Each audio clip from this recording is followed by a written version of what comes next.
Okay, hello everyone, and welcome to this NEP Gurwar, where we will be talking about the national education policy, its inception, the policies before the NEP, and why exactly do we need this policy. And then we'll also go into the framework and discuss how this policy has panned out, what it talks about as a primary and secondary education, and early childhood education and care and education. Okay. So my name is Salil, and I have Prathamesh, Girish, and Shreya with me. What I will be starting off with is just the history, the policies before which came before NEP, because NEP is not a standalone policy. It has been built over other policies which have been existing. It's also a reactionary policy to, in so many ways, to the policies which came before it and the education system which these policies have been able to create. So everything started off when India became independent. So before that, everything was in the hands of British. But in 1947, suddenly there was a shift of power. And what happened during that time was that India had a lot of challenges in face. So there were social challenges, there were economic challenges. We had no infrastructure at all. So during that time, our first education minister, Mr. Maulana Abul Kalam Azad, he was a visionary. What he saw was that our government might not focus as much on education because there were other livelihood issues at the present. So what he did was that he focused on creating a basic education framework in the country, which was minimal in nature. Also, we did, so such that we won't have to redesign everything from scratch. So that was the idea, and that's where four commissions were put down. One of them was University Education Commission, the Secondary Education Commission, University Grants Commission, and the Kothari Commission. This happened from 1948 to 1966. So the idea of these commissions was to actually research on what has already happened in India, what do the people in India need, and what kind of education system should we have. A lot of focus during this time was given on secondary education and the university education. The reason being, it was perceived that primary education or elementary education is very easy, and contents discussed in secondary and university educations are usually very exhaustive. So during this time, institutes like Indian Institute of Technology, which came into inception in 1961, even NCRT came into existence during this time only. So the focus was to improve the secondary education and the technical education in the country, or the university education in the country. Then we come to 1968, where Kothari Commission presented a report to the then Prime Minister, Mrs. Indira Gandhi, and that's when they realized the need to radically restructure the education system. And the reason for this was that the Indian population there was a still high chunk of Indian population that was illiterate or just knew basic numeracy, like basic alphabets and numbers, but not anything beyond that. Also, the dropout rates were as high as ever. So, if a student started primary school during this time, there was only 50 to 45 to 50% chance that he would complete eighth grade, and 10 to 15% chance that this student will go to college.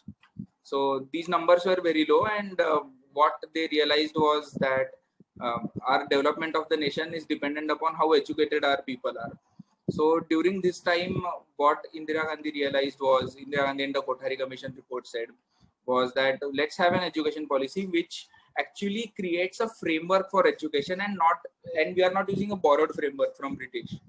So that's when three language policy came into the picture, three language formula. So the idea was we will teach everyone English and Hindi and the local state language. So this worked in some places, but there was a backlash, especially in the South Indian states, because this felt more like we are pushing Hindi. So an optional, like the policy also encouraged teaching of ancient Sanskrit. So if people wanted to learn Sanskrit, they were encouraged, and they were given an option to either the local language or Hindi to change their language. So during this NEP, what we also proposed was that education spending should increase to 6% of the national income, and the goal was that by 2013 we will be able to spend this much budget on education.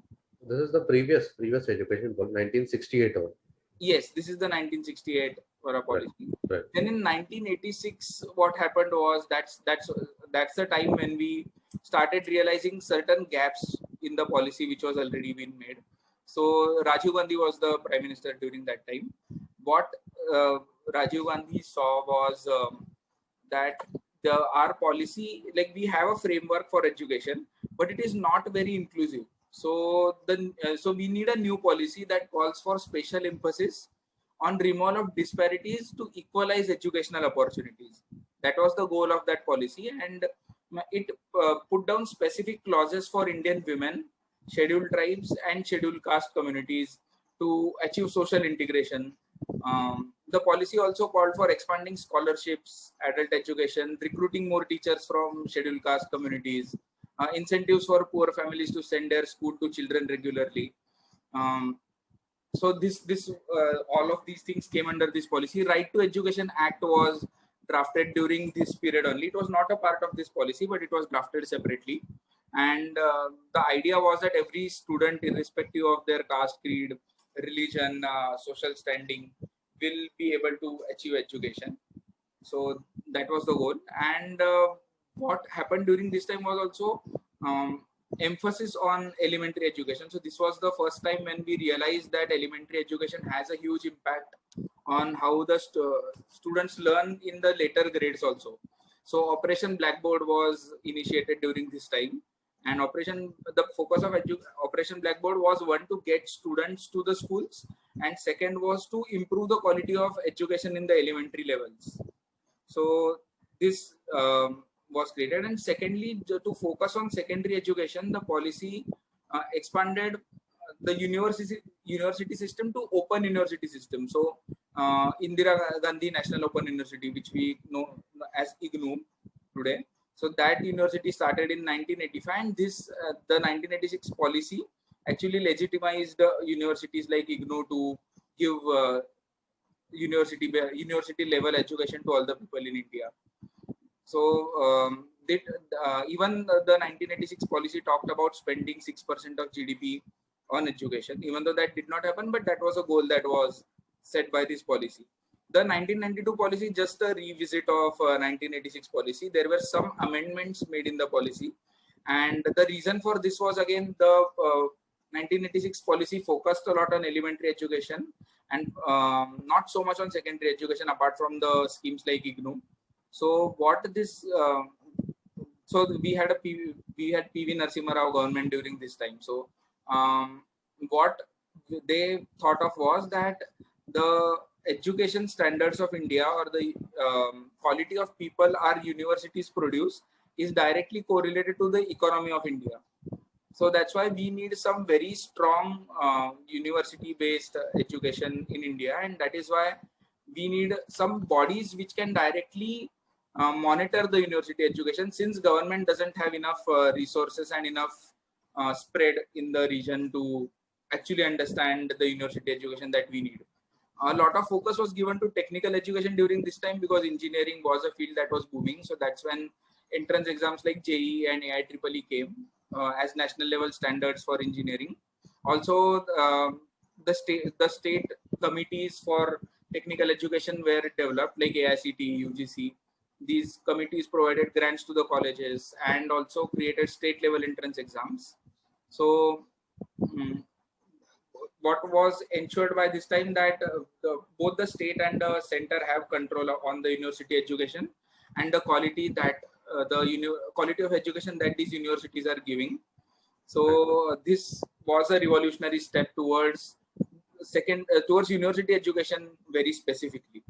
And that's when so this education system has been persistent till date, actually. And many of the things have started being debated now and started being challenged now, which were about. So especially, there was not much emphasis given on pedagogy. There was not much emphasis given on activity based learning, or the students actually understanding. The assessment system which was created in the previous policies became very rigid after a point of time, and then suddenly the education system twisted around. Okay, let's prepare the students to secure more marks. So that's what happened, and that's when we started realizing the need to revamp this education system, especially in a place where other developed countries in the world have a new education policy every 3 years or 5 years. We didn't have a policy in almost 15 years. So that's when the discussion shifted around getting a new education policy. So I think I will hand over to Prathamesh to take it ahead from here, so that we Salil, can. मैं एक चीज पूछना चाह रहा था. आपने ये कहा Okay. कि बजट का अलोकेशन जो है वो अराउंड 6% तभी बताया गया था. अभी करंट बजट अलोकेशन मतलब हैव वी रीच दैट 6% कि अभी वो नहीं हो पाया है? Right. Okay. Thanks for asking that, Girish. So अभी तक नहीं हो पाया है वो. We are at a 4.6% as per the 2020 budget. Okay. तो अभी भी वो तभी प्रपोज किया गया था 1986 में. 86 में प्रपोज किया गया था. We still have it. 68 में प्रपोज किया गया था. सॉरी, पहली बार. 86 में वापस वो उसके बारे में बात हुआ था कि 6% करना है. बट वो 6% कभी नहीं हुआ है. एवरी टाइम, जैसे फॉर एग्जांपल इन 2020 वाला जो अभी 2021 में जो बजट बताया, उसमें द रीजन गिवन वाज कि हेल्थ केयर पे हमें फोकस करना है. जी. और इनफैक्ट इस बार तो शायद से थोड़ा कम भी किया गया है, राइट? कम भी किया गया है. So every time this has been the reason. So the government knows कि हमारा गोल 6% है, but they don't allocate it, and then there are certain reasons given for it. Like it has ranged from different reasons. कभी Kargil war हुआ था, तभी फिर budget was given to wars. कभी फिर टेक बूम हुआ इंडिया में, तो टेक आईटीज के ऊपर बहुत पैसा दिया. ऐसे हर टाइम कुछ ना कुछ रीजन आते गया, and education was never prioritized. जी. Right. Thank you, Salil. Okay. Thank you, Salil. Yes. So actually, Salil has spoken about few of the national education policies which were implemented earlier to the current one, which was actually proposed last year. So I would just like to give some background about the National Education Policy 2020. So for this, actually in January of 2015, a committee was set up under former Cabinet Secretary PSR Subramaniam. And for that, actually, that committee started having several surveys with schools and different stakeholders in order to understand what were the shortcomings in the current education system. And based on all of those surveys, the committee actually submitted a report in 2017. And eventually, in 2019, a draft national education policy was actually submitted by a panel which was led by former ISRO chief Krishnaswamy Kasturirangan. So this draft NEP was about 484 pages. And after that draft NEP was submitted, eventually even more work was done on that in order to actually shorten that and get it into a crisp manner. And the final NEP, which was released last year, was about 66 pages. And the Union Cabinet approved this NEP in the July of last year, 2020. So basically, the major question is, what is national education policy? What is NEP? So basically, in easy words, it actually is a framework, basically, that acts as a guide for determining what kind of education, be it from school level, elementary level, up to higher education level, what kind of education there should be, and what should be the goals and vision for this education. That guide is basically what NEP is. And the latest NEP 2020, which was released last year, has certain visions. Some of the, like, if you read through that document, some of the earlier pages, it mentions that we want to focus on India-centric education system. So what does this mean is actually, as Salil spoke about, when we started off and we got independence in 1947, before that, a lot of these things were controlled by British, and they were actually proposing what kind of education should be there. And from since then, although we have changed that education and tweaked it as per are as per we have brought some inputs after the independence. Still till now we haven't really actually Indianized the system. The education system is what we can say. So when we say about an Indian centric education system, so even in the NEP, some of the examples that were given were that about 1,000 years back, India had a lot of ancient universities such as Takshashila, Nalanda, Vikramshila, Vallabhi, and several scholars came from these universities, and the names of these scholars are like Charaka, Sushruta, Aryabhatta, Varahi Mira, Bhaskaracharya, Chanakya, Chakrapani, lot many. And actually, even when I was reading this and I went over these names, I felt that I only have heard name of Aryabhatta because he invented zero, or maybe Chanakya. But a lot of these other names we didn't even know, or I hadn't even heard. So actually, basically the focus of this new education system is going to be for us to reflect back on the kind of ancient civilization that we are, and have basically those things in mind while moving forward, trying to become a superpower in, be it in education sector and as well in other sectors as well. So we want to develop basically an Indian centric education system. And other goal vision is that we want to have an education system by at least by 2040, some 19-20 years after today, that we will have the highest quality of education, and it won't really be secondary or as compared to the other nations in the world who actually currently are leading in the education sector. And the education that we want to provide should be highest quality education, and it should be able to serve people from all different religions, caste, creed, and social and economic backgrounds. So basically, that is the vision, and we want to actually develop good human beings who are actually capable of thinking critically, rationally, who have compassion and empathy. At the same time, they have scientific temper and a way of scientifically looking at different problems in the society, solving those problems with creative imagination. And along with all of this, those human beings should have ethical values. So all of these things we should be able to impart in our education system is what the vision or the goal of this new education policy of 2020 is.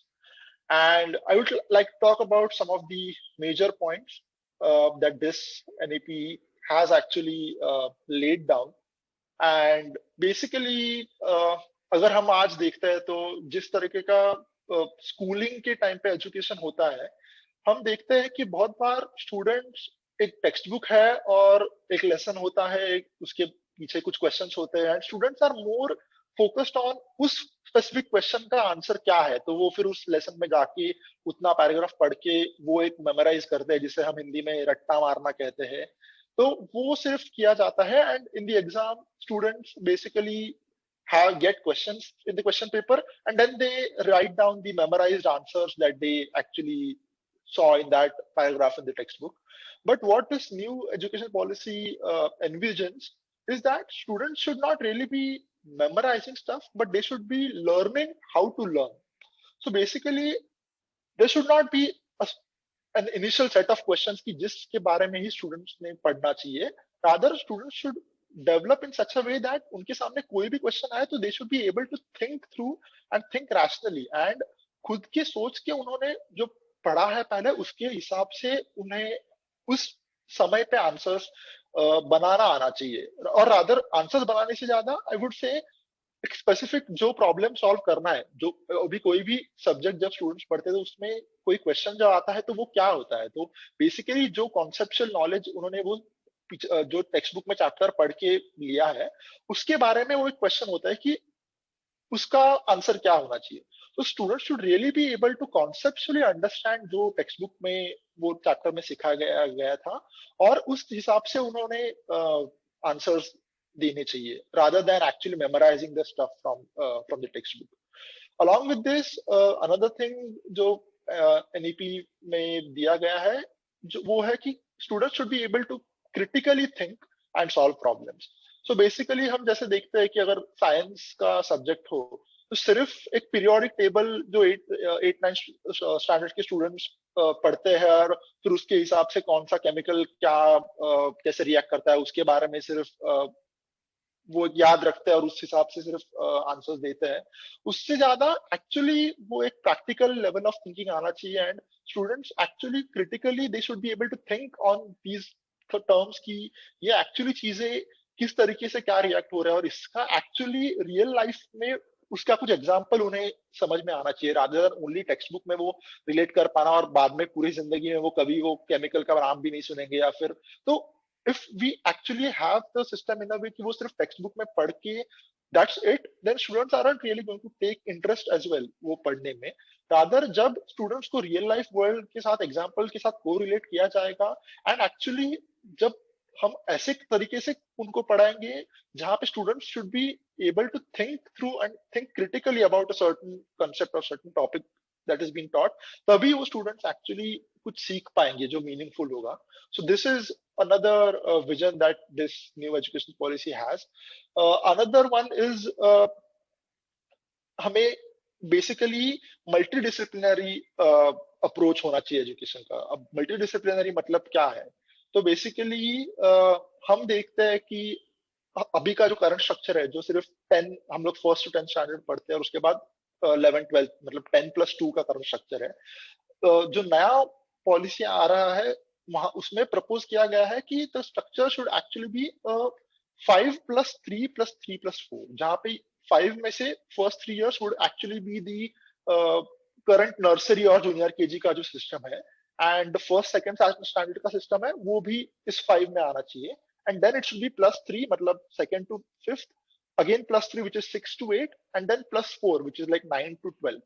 तो थोड़ा सा वो restructuring किया गया है and at the same time इसमें जो focus किया गया है इसमें ये अभी तो मैं सिर्फ स्कूलिंग सिस्टम के बारे में बोल रहा हूँ, इसका आगे हायर एजुकेशन के बारे में भी बहुत सारी चीजें दी गई है एनईपी में, but only specifically talking about schooling system as well. तो once students reach about 6 to 8 standard अगर आते हैं तो उनके लिए नए courses along with the actual subjects, for example अगर for example in a particular state या फिर पर्टिकुलर रीजन जहाँ पे से कारपेंट्री का बहुत ज्यादा इस्तेमाल होता है उस पर्टिकुलर रीजन उस पर्टिकुलर विलेज में, तो एक्चुअली उन स्टूडेंट्स को उस 6 to 8 स्टैंडर्ड में along with teaching the languages and science mathematics उसका एक ऐसा एक क्या बोलते हैं कि एक कोर्स ऐसा भी होगा जहाँ पे वो लोकल कारपेंट्री करने वाले लोग में भी स्कूल में आके सिखाएंगे उन्हें कि कारपेंट्री कैसे की जा सकती है। कोई और स्कूल होगा जहाँ पे मे बी उस रीजन में कोई और स्पेसिफिक ऐसा कोई स्किल होगा जो वहाँ की खासियत है। तो स्टूडेंट्स को उस हिसाब से रियल लाइफ वाली जो चीजें हैं जो एक्चुअली वो पढ़ रहे हैं उसके साथ बहुत सारी चीजें जो एक्चुअल वर्ल्ड में उन्हें जाके करने पड़ सकती है आगे उसका भी एक टीचिंग दिया जाना चाहिए। So this is what multidisciplinary approach in the education system is. और ये जब हम आगे जाके हायर एजुकेशन में इम्प्लीमेंट करते हैं तो भी इसका बहुत ज्यादा फायदा होगा। जो हम अभी देखते हैं रिसेंटली एक न्यूज आई थी कि इंजीनियरिंग सेक्शन मतलब इंजीनियरिंग जो स्ट्रीम करनी पड़ती है अभी तक ऐसा एक सिस्टम था कि पीसीएमबी मतलब physics chemistry mathematics and biology ये सब्जेक्ट्स के ऊपर जो एग्जाम्स होते थे नेशनल लेवल और उसके बेसिस के आंसर्स पे ही उसके बेसिस के मार्क्स के बेसिस पे ही सिर्फ इंजीनियरिंग में एडमिशन मिलता था। तो अब रिसेंटली एक न्यूज आई थी कि actually maths and physics are not really going to be mandatory for engineering और बहुत लोगों ने उस पे थोड़ा हंसी मजाक भी उड़ाया कि अरे बिना मैथ्स के तो इंजीनियरिंग कैसे हो सकती है और मतलब थोड़ा ट्रोलिंग वगैरह भी चला ऑनलाइन ऐसा दिखने में आया। बट एक्चुअली हम अगर थोड़ा उसके एक बैक स्टेप लेके देखें तो भी actually look at it that even engineering अभी करंट सिस्टम ऑफ इंजीनियरिंग में जब पहले 2 सेमेस्टर्स पहले 4 सेमेस्टर में सिर्फ मैथ्स पढ़ाया जाता है but eventually a lot of time it happens that जब लोग इंडस्ट्री में जाते हैं जॉब करने जाते हैं तो not everyone really uses all of those concepts of maths in that. Whereas तुम अगर कोई स्पेसिफिक स्ट्रीम के कुछ सब्जेक्ट्स पढ़ते हो तो उसके साथ एक्चुअली आगे जाके आपको कोई अलग फील्ड का भी नॉलेज जरूरी होता है, जैसे कोई एनालिटिकल थिंकिंग हो या फिर कोई इवन कोई इंजीनियरिंग करने वाले के लिए भी, अगर आप फॉर एग्जांपल आप सोचो कि बेसिकली एक सिविल इंजीनियर है जिसका काम है डैम बनाना, बट करंटली हम ऐसे वर्ल्ड में जी रहे हैं जहाँ पे उस सिविल इंजीनियर को सिर्फ डैम बनाने का जो सिविल और स्ट्रक्चरल जो इंजीनियरिंग का नॉलेज है वही सिर्फ होना काफी नहीं है, रादर उसे एक्चुअली उसके एनवायरमेंटल इम्पैक्ट क्या हो सकते हैं, उसके सोशल इम्पैक्ट क्या हो सकते हैं, ये अलग फील्ड्स का भी नॉलेज होना काफी जरूरी है। सिमिलरली हम देखते हैं कई सारे इंजीनियर्स आगे जाके खुद के एंटरप्रेन्योरशिप करना चाहते हैं, खुद का कुछ बिजनेस सेटअप करना चाहते हैं। तो नॉट इट्स नॉट नेसेसरी कि हर इंजीनियर आगे जाके कोई एमबीए की डिग्री लेगा इन ऑर्डर टू गेन दो skills, rather for that engineer आगे जाके अगर उसको कोई एंटरप्रेन्योरशिप में जाना ही है तो उसे थोड़ा फाइनेंस का भी नॉलेज होना जरूरी है, जो हम अभी के करंट सेटअप ऑफ इंजीनियरिंग में उसे नहीं इम्पार्ट कर पा रहे हैं। So lot of these things should actually be taken into care, and multidisciplinarity approach यही करने की कोशिश हो रही है इस नए एनईपी में, कि अलग अलग स्ट्रीम्स का जो नॉलेज है वो एक साथ करके आपको मतलब सीखना चाहिए, not only focusing on one particular stream. तो ये काफी अच्छी चीज एक एनविजन की गई है अभी नए एनईपी में। एंड अलॉन्ग विद दिस काफी ज्यादा फोकस पेडागोजी पे किया गया है, कि बेसिकली पेडागोजी मतलब क्या, so basically how a particular topic or concept can be taught to that particular student. इसके कई सारे तरीके हो सकते हैं, and what is the best way of teaching a particular concept. तो दैट इज द पेडागोजी में कई सारे एक्सपेरिमेंट्स हो सकते हैं, and we can then determine what is the best way of teaching one particular concept to the students, और students किस concept से किस पेडागोजी से सबसे बेहतर तरीके से सीख पाते हैं। So lot of actually focus should go into the pedagogy aspect as well, is what has been told in this new NEP. And teacher trainings पे focus किया गया है, that right now we see that a lot of times it happens that even teachers are not really into that much into imparting that quality education, and it's more about just another job for few of those teachers, which should not really happen, and all of the teachers should be fully committed and dedicated to imparting the highest quality of education. तो उसके लिए teachers trainings की courses भी किए जाने चाहिए, ऐसा बताया गया है। and at the same time जो हम अभी देखते आ रहे हैं कि 10th standard हो या फिर 12th standard हो, a lot of times a very large focus is given on marks, कि 100 में से 90 आ रहा है, किसी को 92 आ रहा है, 95 आ रहा है, और उस मार्क्स के लिए सिर्फ बच्चे पढ़ते हैं। कि जो मैंने थोड़ा पहले बताया कि जो एक क्वेश्चन है और उसका आंसर है जो रट्टा मारा जाता है और वो एग्जाम में लिखा जाता है, 5 मार्क्स का क्वेश्चन है, तो उसके लिए सिर्फ बताया जाता है, जो एक्चुअली नहीं होना चाहिए, because students are not really learning जितना उन्होंने एक्चुअल कॉन्सेप्चुअली सीखना चाहिए वो। सो एक्चुअली जो इसके आगे न्यू एजुकेशन पॉलिसी आने के बाद जो फ्यूचर में असेसमेंट्स होंगे, दो शुड एक्चुअली इवैल्यूएट स्टूडेंट की क्रिटिकल थिंकिंग, उनका एनालिटिकल एबिलिटी क्या है, how they actually correlate the learning to real life, real world problems, ये सारी चीजें एक्चुअली असेस होनी चाहिए, रादर देन 100 में से कितने मार्क्स मिले हैं बच्चे को। So that assessment system is going to be revamped, is what has been mentioned in this new education policy. और भी बहुत सारी चीजें हैं जो एक्चुअली हम अपकमिंग वीक्स में जो और सेशंस करेंगे उसमें हम बात करेंगे, जो अभी मैंने कुछ चीजें बताई इसके बारे में भी और डिटेल में बात करेंगे। But while looking at all this large picture, हमें कुछ चैलेंजेस जो है एनईपी के बारे में, इसके बारे में भी एक सोचना होगा। And some of the challenges जो हम अगर देख सकते हैं इसके बारे में, वो एक तो ये है कि हम बहुत ज्यादा ऑप्टिमिस्टिक होके भी नहीं होना चाहिए, रादर कि एक नई एजुकेशन पॉलिसी आई है और इसमें काफी सारी अच्छी चीजें दी गई है, तो सिर्फ उसमें ओवरली ऑप्टिमिस्टिक होके बस अभी ये हो गया है ऐसा करके नहीं चलेगा, कि उसके लिए एक्चुअली कॉस्ट कितना होगा, उसके लिए एक्चुअली वो इम्प्लीमेंटेशन में क्या क्या हर्डल्स आएंगे, उसके लिए फंड्स कहाँ से आएंगे, कैसे वो फंड्स अच्छी तरीके से एलोकेट किए जा सकते हैं, ये सारी चीजों में बहुत ज्यादा सोचना और उसके ऊपर डिस्कशंस होना इंपॉर्टेंट है। And this is one of the things which is one of the major challenges of implementing this. और दूसरा एक चैलेंज ये है कि we cannot have it a one size fits all kind of NEP. हमें हर state के हिसाब से, हर रीजन के हिसाब से उनके यहाँ के लोकल इश्यूज और लोकल जो एक सिचुएशन है वो सब अंडरस्टैंड करके ही इस एनईपी को हमें इम्प्लीमेंट करना होगा, और तभी वो फुल्ली एफिशिएंट हो पाएगा, रादर देन अगर हम महाराष्ट्र के से मुंबई में अगर बहुत मेट्रोपॉलिटन एरिया है, यहाँ पे जो सिखाने के तरीके होंगे और यहाँ के जो प्रॉब्लम्स होंगे वो काफी अलग होंगे एज कम्पेयर टू से कोई मध्य प्रदेश के अंदर का कोई एक छोटे गांव का हम अगर बात करते हैं, या फिर साउथ में अगर हम तमिलनाडु में कोई एक विलेज का बात करते हैं, या फिर इसमें काफी सारे अलग अलग रीजन्स के अलग अलग डायनामिक्स आएंगे जो हमें अच्छे से देखने पड़ेंगे, और उस हिसाब से वहाँ की लोकल कम्युनिटी को, लोकल बॉडीज को इसमें साथ में आना होगा in order to implement this more effectively. Along with this, third एक चैलेंज होगा कि बेसिकली ये जो पॉलिसी मेकिंग है ये कोलैबोरेटिव कैसी हो, और हमारे ये जो हम लोगों ने सेशंस चालू किए हैं एनईपी के डिस्कशंस के बारे में, इसका एक मेजर हमारा कंसर्न यही था कि ये हम लोगों ने इसीलिए किया so that more and more people can come on this platform and talk about how we can actually effectively implement this NEP, or alag-alag viewpoints aaye, and so that we can actually grow as a community in order to have the best implementation of the NEP. And along with this,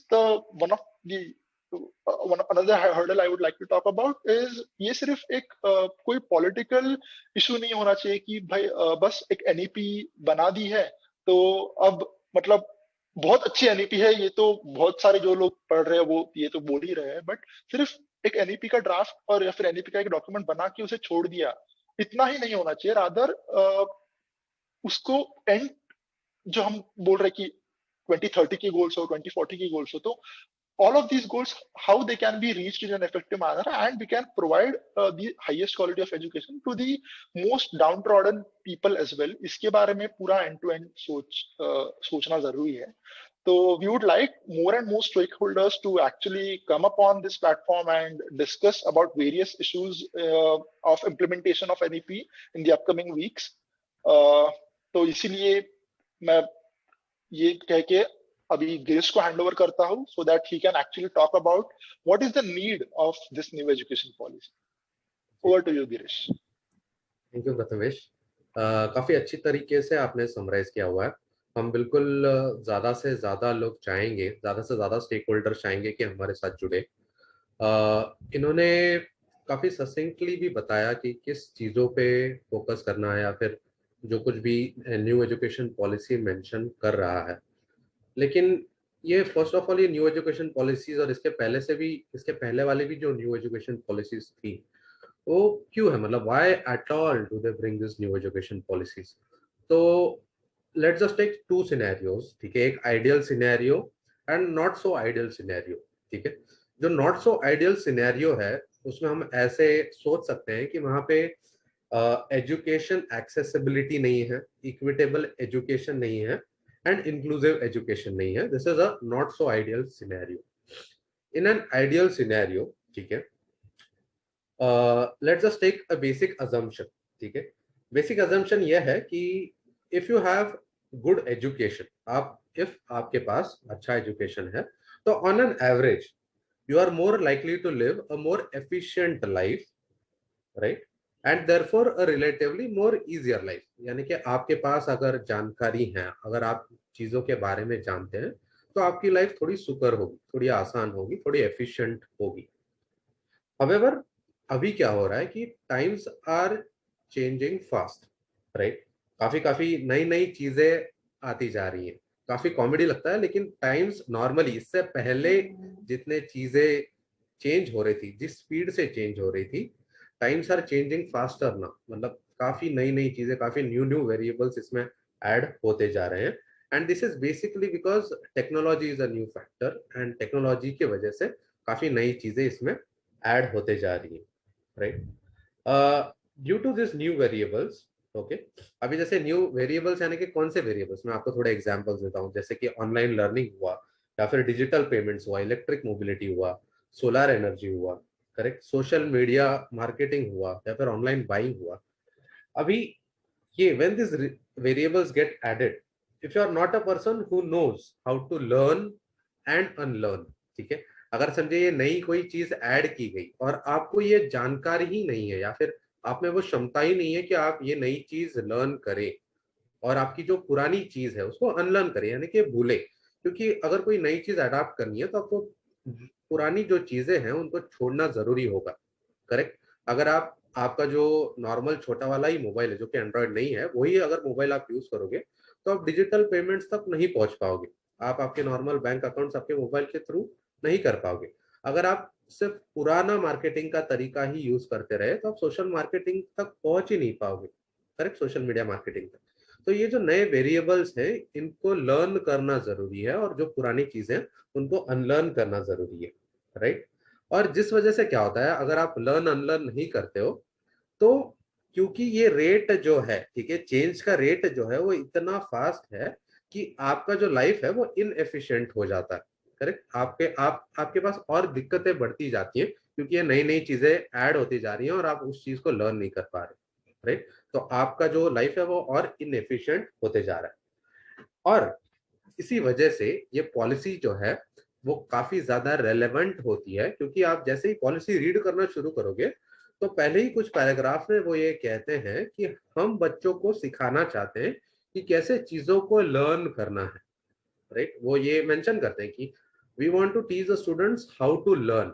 okay, तो ये दोनों भी aspect जरूरी है, how to learn and unlearn. तो इसी वजह से this policy becomes very relevant. Salil ने एक चीज मेंशन की थी कि एक रिएक्शनरी पॉलिसी एक्चुअली मोस्टली क्या होता है कि ये जो एजुकेशन पॉलिसीज बनाते हैं तो वो देखते हैं कि करंटली क्या सिचुएशन है, उस हिसाब से वो एक रिएक्शनरी पॉलिसी बनाते हैं। लेकिन मेरे हिसाब से ये जो पॉलिसी है वो सिर्फ रिएक्शनरी न होते हुए इन्होंने थोड़ी आगे के भी सोचे, थोड़ी एक प्रोएक्टिव पॉलिसी भी है। ठीक है, जिसमें इन्होंने सोचा हुआ है कि देखो चीजें इतने फास्ट बढ़ रही हैं, इतने फास्ट चेंज हो रही हैं कि हर 2 साल में, हर 3 साल में इंडिया जैसे एक बड़े कंट्री के लिए नई नई पॉलिसी लाना थोड़ा डिफिकल्ट होगा। तो एक radical approach, very radical approach where in we teach them कि कैसे लर्न करना है नई चीजों को, दिस बिकम्स वेरी वाइटल। जिस वजह से दिस पॉलिसी में रिमेन रेलेवेंट। मैं फिर भी मैं बोल रहा हूं क्योंकि चीजें काफी ज्यादा फास्ट चेंज हो रही है, तो मे remain relevant for another 25 years. ठीक है, तो ये हुआ एक आइडियल सिचुएशन में जहां पे चीजें ठीक है, जहां पे चीजें इक्विटेबल है, जहां पे एक्सेसिबिलिटी ऑफ एजुकेशन है, जहां पे इंक्लूसिवनेस है। लेकिन आपको भी पता है कि हमारा जो सिचुएशन है वो it is not so ideal. Correct. अभी भी हमें सारी जो गर्ल चाइल्ड्स हैं, ठीक है, उनके लिए नहीं है एक्सेसिबिलिटी ऑफ एजुकेशन। करेक्ट। उनको जैसे ही थोड़ी बड़ी हो जाती है तो उनको काम पे लगा देते हैं, या फिर सिर्फ गर्ल चाइल्ड नहीं, जो मेल चाइल्ड भी होते हैं उनको भी जैसे ही वो 10-12 साल के हो जाते हैं, अगर उनके पास एक अर्निंग मेंबर नहीं होता तो माँ के साथ वो भी काम पे जाना शुरू कर देता है। राइट। तो यहाँ पे 3 मेजर इश्यूज क्या है जहाँ पे ये थोड़ा दिक्कत वाली बात आ जाती है in not so ideal situation is, first is accessibility. Correct. हर एक बच्चे को अच्छा पहले तो एक स्कूल मिलना चाहिए, he should have accessibility to school, but just उतना इंपॉर्टेंट नहीं है, you should have accessibility to good school जहाँ पे क्वालिटी एजुकेशन दिलाया जा रहा है। तो इसके बारे में थोड़ा सोचना जरूरी है। इक्विटेबल एजुकेशन में क्या है कि इम्पार्शियल, मतलब एजुकेशन जो है वो इम्पार्शियल होना चाहिए। सिर्फ रिच पुअर या फिर किस कास्ट, क्रीड या फिर किसी भी बैकग्राउंड की वजह से ऐसा नहीं होना चाहिए कि someone is not getting quality education, वैसा नहीं होना चाहिए। everybody should have equitable education and inclusiveness में यानी कि कोई भी लेफ्ट आउट नहीं होना चाहिए। फिर वो कौन से भी पैरामीटर्स हो, you know, girl boy social parameters, nobody should be left out। ठीक है, if you are in that age group आपको वो एजुकेशन मिलना ही चाहिए। And the best part is कि ये जो पॉलिसी है it puts down some idea या फिर some thought regarding these 3 things कि ठीक है, अगर ये नॉट सो आइडियल सिचुएशन में ये 3 थिंग्स है तो इसको हमें एड्रेस करना जरूरी है। और इनके बारे में भी लिखा हुआ है, ग्रॉस एनरोलमेंट रेशियो के बारे में लिखा हुआ है और इन चीजों को एड्रेस किया गया है। ये सारी चीजों के बारे में हम लोग डिस्कस करेंगे। सिर्फ एक ही चीज जो प्रथमेश ने भी बताया कि हमें भी इस चीज से दिक्कत है कि पूरे एजुकेशन पॉलिसी में उन्होंने आइडियाज तो मेंशन किया, बिल्कुल काफी बढ़िया तरीके से जो प्रॉब्लम है वो आइडेंटिफाई किए, सारा कुछ मेंशन किया, लेकिन जो कुछ भी पॉलिसी हमारे पास है, जो 66 पेजेस की पॉलिसी है हमारे पास, उसमें सिर्फ एक पैराग्राफ दिया हुआ है इम्प्लीमेंटेशन के ऊपर, ठीक है, which does not really tell the communities, ठीक है, वो फिर डिफरेंट स्टेक होल्डर्स, वो फिर हम जैसे एजुकेटर्स हो या फिर टीचर्स हो, पेरेंट्स हो, स्टूडेंट्स हो, किसी को भी ये क्लैरिटी नहीं देता कि किस तरीके से इम्प्लीमेंटेशन होना चाहिए। तो इसके लिए गवर्नमेंट क्या कर रहा है, गवर्नमेंट बिल्कुल एक सीरीज ऑफ डिस्कशंस कर रहा है विद मेजर स्टेक होल्डर्स, यानी कि जो यूनिवर्सिटी चांसलर्स होते हैं या फिर प्रिंसिपल्स होते हैं, उनके साथ डिस्कशंस हो रहा है, लेकिन अभी भी वेगनेस काफी है, ठीक है। तो we can not just remain idle कि ठीक है अभी हमारे प्रिंसिपल बताएंगे या फिर गवर्नमेंट का कोई ऑफिशियल बताएगा and then we start doing it, वैसे नहीं हो सकता।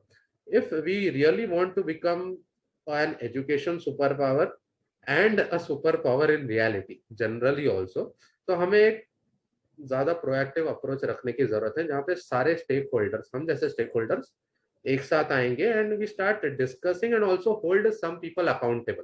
तो with your permission Prathamesh and Salil, मैं एक थोड़ा एक नया चीज आपको पूछना चाह रहा हूँ, and we can also see कोई कोई चीजें उन्होंने मेंशन की हुई हैं इन द पॉलिसी, ठीक है, मतलब कोई कोई फ्रेमवर्क मेंशन किए हुए हैं, जैसे कि परक हुआ फॉर असेसमेंट, ठीक है, जैसे कि निपुण हुआ फॉर अर्ली एजुकेशन न्यूमरेसी, उसके बारे में वो बात करते हैं कि एक इन प्लेस एक फ्रेमवर्क बनाएंगे, ठीक है, and then they will implement it by 2025 2030 तक का ये बोल रहे हैं, ठीक है, लेकिन अभी ऑलरेडी 2021 है, ठीक है, and we are very short of time, इस पूरे कंट्री में इस चीज को इम्प्लीमेंट करना थोड़ा डिफिकल्ट है।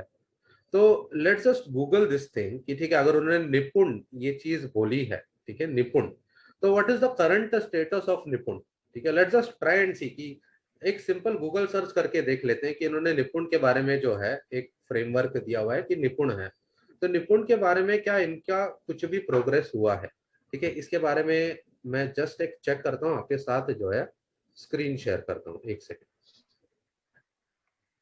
तो निपुण का इन्होंने फुल फॉर्म दिया हुआ है national initiative for proficiency in reading with understanding and numeracy, इसके बारे में इन्होंने दिया हुआ है निपुण, इसका शॉर्ट फॉर्म है। तो जैसे मैंने इसको चेक किया,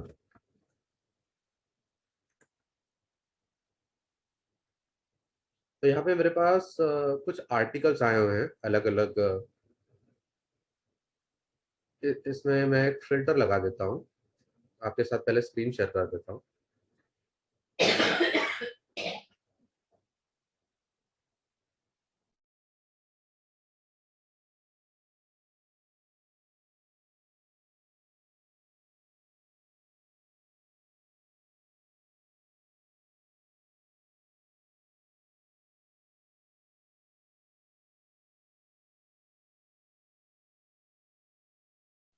जी, क्या मेरी स्क्रीन विजिबल है आपको? जी, तो यहाँ पे निपुण आपको ये दिखाई दे रहा होगा, मैं यहाँ पे टूल लगा देता हूँ, यहाँ पे पास्ट मंथ हम लोग कर देते हैं, ठीक है। अभी लास्ट मंथ में तो इसके बारे में सिर्फ निपुण ये जो फ्रेमवर्क है इसके बारे में कुछ अपडेट नहीं है। पास्ट ईयर में ऑफ कोर्स हमें जो है थोड़े अपडेट्स मिलेंगे क्योंकि अभी जस्ट ये बात की गई है, लेकिन फिर भी जुलाई नवंबर 2000 लास्ट अपडेट जो है इसमें ज्यादा करके तो ये गिरीश कोई आर्टिकल्स है जहाँ पे एनईपी के बारे में इंफॉर्मेशन दी गई है, और उसमें से वो सर्च से एक्चुअली उस बारे में कितना काम हुआ है वो मतलब उस पता चलना थोड़ा डिफिकल्ट है। जी जी जी, अभी तक इसके बारे में कुछ आइडिया नहीं है, कुछ अपडेट यहाँ पे इसमें नहीं है, probably something would have been done. तो इसके बारे में what we will do is we will just try and find out, थोड़ा और स्टेक होल्डर से we will try and reach out Salil कि इसमें और कुछ काम किया गया है, we will give an update about this, and इसके बाद भी जो डिस्कशंस होंगे we will just simply google करेंगे, let just try and find out कि जो जो चीजें मेंशन की गई हैं in the framework in the policy उसके बारे में क्या काम हुआ है, and let's try and reach out to people who are relevant to these frameworks. ठीक है, and we can just ask them, probably even invite them for our discussions here.